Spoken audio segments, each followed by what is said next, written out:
আসসালামু আলাইকুম।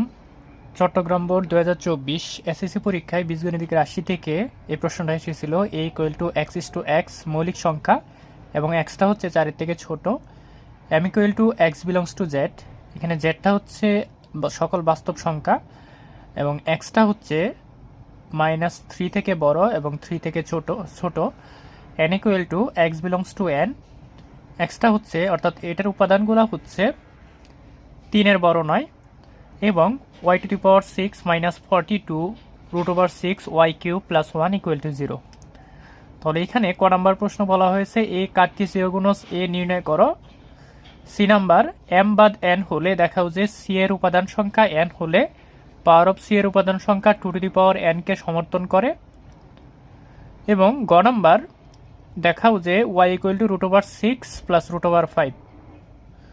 তাহলে ক নাম্বারটা এ কার্টেসীয় গুণজ এ নির্ণয় করো। এখানে এ দেয়া আছে এক্স ইস টু এক্স মৌলিক সংখ্যা এবং এক্সটা হচ্ছে 4 থেকে ছোট। আমরা জানি মৌলিক সংখ্যাটা হচ্ছে সেই সংখ্যা যে সংখ্যাকে 1 এবং ওই সংখ্যা ছাড়া অন্য কোনো সংখ্যা দ্বারা ভাগ করা যায় না। অর্থাৎ মৌলিক সংখ্যাগুলো হচ্ছে 2, 2, 3, 5, 7, 11, 13, এগুলো হচ্ছে মৌলিক সংখ্যা। তাহলে এখানে আমাদের আগে এটা বের করে নিতে হবে। তাহলে আমাদের দেয়া আছে A equal to x belongs x is to x মৌলিক সংখ্যা এবং এক্সটা হচ্ছে 4 থেকে ছোট। তাহলে মৌলিক সংখ্যা এবং 4 থেকে ছোট মৌলিক সংখ্যা মাত্র দুইটাই আছে, একটা হচ্ছে 2 আর 3। তাহলে এটা চলে আসে এ ইকুয়াল টু 2 আর 3, সেকেন্ড ব্র্যাকেটের ভিতরে আমরা এটা লিখে দিতে পারি। তাহলে এ কার্টেসীয় গুণজ এ কার্টেসীয় গুণজ এর নিয়ম হচ্ছে প্রথমে আমরা এটা দ্বারা এই দুইটাকে ফার্স্ট ব্র্যাকেটে আবদ্ধ করব এবং সেকেন্ডটা দ্বারাও এই দুইটাকে ফার্স্ট ব্র্যাকেটে আবদ্ধ করব। তাহলে এখানে প্রথমে চলে আসে 2 2, 2 2, তারপরে চলে আসে 2 3, 2 3, তারপরে চলে আসে 3 2, 3 2 এবং তারপরে চলে আসে 3 3, 3 3। তাহলে এটা হচ্ছে ক নাম্বারের উত্তর। খ number c equal to m বাদ এন হলে দেখাও যে সি এর উপাদান সংখ্যা এন হলে পাওয়ার অফ সি এর উপাদান সংখ্যা 2 টু দি পাওয়ার এন সমর্থন করে।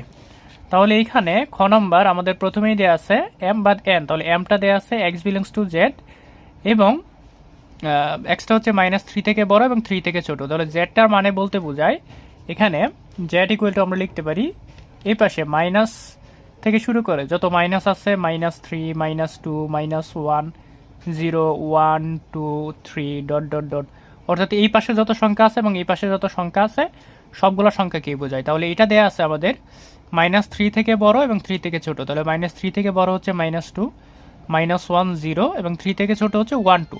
তাহলে -3 থেকে বড় এবং 3 থেকে ছোটের মধ্যে পড়ে হচ্ছে -2, -1 0, 1 2 এবং n ইকুয়াল টু দেয়া আছে x বিলংস টু n এবং xটা হচ্ছে 3 এর বড় নয়। তাহলে 3 এর বড় নয় সকল স্বাভাবিক সংখ্যা হচ্ছে 1 2 3। সুতরাং সি ইকুয়াল টু এম বাদ এন, এম এর ভ্যালুটা হচ্ছে -2, -1 0, 1 2 যেটা আমরা বের করেছি এবং এন এর ভ্যালুটা হচ্ছে 1 2 3। তাহলে বাদের মানে হচ্ছে আমাদের প্রথম সেটের যে উপাদানগুলো থাকবে এটা থেকে পরের সেটের যে উপাদানগুলো সেটা বাদ দিয়ে দিব আমরা। তাহলে এখানে 1 2 যেহেতু মিলে আমরা 1 2টা বাদ দিয়ে দেবো। তাহলে এখানে থাকে হচ্ছে অনলি -2 -1 0। তাহলে এটার সি এর উপাদান সংখ্যা চলে আসলো -2 -1 0। তাহলে এইখানে আমরা লিখতে পারি সুতরাং সি এর উপাদান সংখ্যা n ইকুয়াল টু 3। তাহলে n ইকুয়াল টু 3 আসছে, আমরা পাওয়ার অফ সি বের করব। তাহলে পাওয়ার অফ সি এখানে যতগুলো সেট সম্ভব তৈরি করা সম্ভব আমরা সেগুলো তৈরি করে নিব। তাহলে এখানে পাওয়ার অফ সি তৈরি করলে আসে -2 -1 0 সেকেন্ড ব্র্যাকেট ক্লোজ, আবার দুইটা করে হয় -1 -2 -1 -2 0 -2 0 এবং -1 0 -1 0, তারপরে একটা করে -2 -1 0, তারপরে ও রিসেট। তাহলে এখানে পাওয়ার অফ সি এর উপাদান সংখ্যা চলে আসে 1 2 3 4 5 6 7 8। তাহলে আমরা লিখতে পারি যে পাওয়ার অফ সি এর উপাদান সংখ্যা ইকুয়াল টু 8। 8কে লেখা যায় 2 কিউব এবং আমরা 3কে ধরেছিলাম n ইকুয়াল টু 3। তাহলে এখানে 3 এর পরিবর্তে এটা লেখা যায় 2 টু দি পাওয়ার n। সুতরাং ইজিলি এখন এটা লিখে দেওয়া যায়। সুতরাং সি এর উপাদান সংখ্যা n হলে পাওয়ার অফ সি এর উপাদান সংখ্যা 2 টু দি পাওয়ার n কে সমর্থন করে। তাহলে এটাই মূলত আমাদের খ নম্বরে বের করতে বলা হয়েছিল। গ নাম্বার দেখাও যে y ইকুয়াল টু √6 প্লাস √5। এখানে আমাদের উদ্দীপক দেয়া আছে y to the power 6 - 42 √6 y cube plus 1। তাহলে এখান থেকে আমরা লিখতে পারি দেওয়া আছে y⁻6 - 42 √6 y³ + 1। এটাকে আমরা ফর্মুলায় ফেলতে পারি y⁻6 - 42 √6 y³ + 1 কে আমরা a - b হোল স্কয়ারের ফর্মুলায় ফেলতে পারি। এটাকে লিখতে পারি y³ হোল স্কয়ার মাইনাস, এটাকে যেহেতু এখন a - b এর ফর্মুলায় নিয়ে আসতেছি, তাহলে এটা হচ্ছে a এবং 21 √6 যেটাকে ধরছি সেটা হচ্ছে b। তাহলে এখানে y³ whole square a square, that means এটাকে a ধরে স্কোয়ার দিয়ে দিলাম, তাহলে y³ whole square minus 2y³ into, এখন এখানে 42 √6 y³ বানানোর জন্য এখানে b হিসাবে আমাদের আনতে হয় 21 √6 কে আনতে হচ্ছে। তাহলে এখানে 2 গুণন y³ ইন্টু 21 √6 গুণ করে দিলে এখানে চলে আসে 42 √6 y³ এবং সর্বশেষ এখানে +1 ছিল, কিন্তু যেহেতু এটাকে আমরা b ধরেছি তাহলে এটাকে প্লাস b স্কোয়ার লিখতে হবে। এখন 21 √6 কে হোল স্কয়ার করলে আমাদের অতিরিক্ত চলে আসে, এখানে যেহেতু অনলি 1 ছিল আমাদের অতিরিক্ত চলে আসে হচ্ছে 2645, সেটাকে আমরা এখান থেকে মাইনাস করে দিব, অর্থাৎ 21 √6 কে হোল স্কয়ার করে দিলে আমাদের 2646 চলে আসে। আমাদের 2646 দরকার নেই, আমাদের অনলি দরকার হচ্ছে 1, সেজন্য আমরা এখানে 2646টা মাইনাস করে দিলাম। তাহলে এতটুকুর জন্য y³ whole square minus 2 y³ into 21 √6 plus 21 √6 whole স্কয়ারের জন্য আমরা এটাকে লিখতে পারি y³ minus 21 √6 whole square equal to, এটাই পাশে প্লাস আকারে এনে এটাকে লেখা যায় 23 √5 হোল স্কয়ার। তাহলে উভয় পক্ষ থেকে স্কোয়ার স্কোয়ার বাদ দিয়ে দিলে তাহলে এখানে চলে আসে y³ মাইনাস 21 √6 ইকুয়াল টু 23 √5, বা y³ ইকুয়াল টু মাইনাস 21 √6 কে আমরা এই পাশে প্লাস আকারে আনতে পারি প্লাস 23 √5। এখন আমাদের যেহেতু বের করতে বলা হয়েছে যে y ইকুয়াল টু √6 প্লাস √5, তাহলে আমাদের এখান থেকে y³ দেওয়া আছে, আমরা y³ এর বদলে কিউবটা বাদ দিয়ে অনলি y বের করতে হবে। তাহলে আমরা হাতের বাম পাশে যেহেতু y³ দেওয়া আছে, আমরা যদি ডান পাশে একটা y³ এর ফর্মুলায় আনতে পারি তাহলে ইজিলি আমরা দুই পাশ থেকে কিউব বাদ দিয়ে অঙ্কটা সমাধান করতে পারি।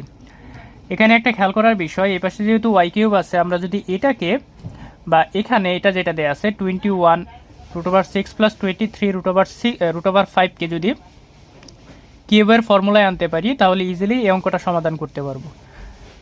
তাহলে এখানে আমরা 21 √6 কে ভেঙে লিখতে পারি 6 √6 এবং 15 √6, 23 √5 কে ভেঙে লিখতে পারি 18 √5 এবং 5 √5।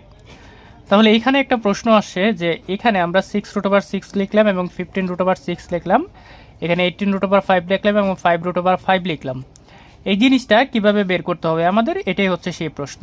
তাহলে আমাদের যেহেতু প্রশ্নে বলা হয়েছে y ইকুয়াল টু √6 প্লাস √5 প্রমাণ করার জন্য আমরা একটু এই যে √6 এবং √5 কে কিউব করব।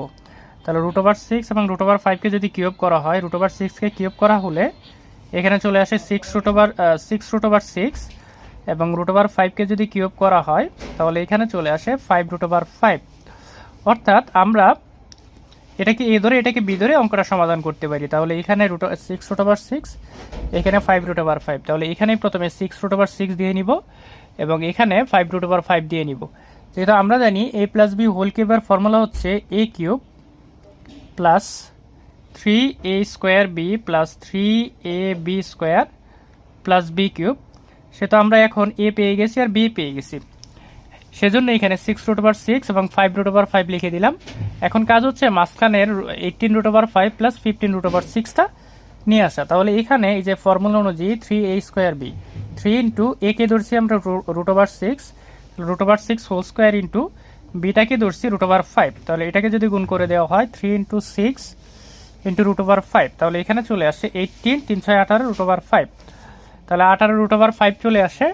একইভাবে যদি আমরা 3ab² অর্থাৎ এই নিয়ম অনুযায়ী করি তাহলে এটা 15 √6 চলে আসবে, বা y³ ইকুয়াল টু, এখন এটাকে সাজিয়ে দিতে পারি যেহেতু এটা এইভাবে লিখছি √6 whole cube plus 3 √6 whole square into √5 plus 3 into √6 into √5 whole square plus √5 whole cube, তাহলে এখানে চলে আসে y³ equal to √6 plus √5 whole cube. সুতরাং কিউব কাটা চলে গেলে বা ঘনমূল করলে এটা চলে আসে y ইকুয়াল টু √6 প্লাস √5, আর মূলত আমাদের y ইকুয়াল টু √6 প্লাস √5টাই দেখাইতে বলা হয়েছিল, আমরা লিখে দিতে পারি, দেখানো হলো। ধন্যবাদ।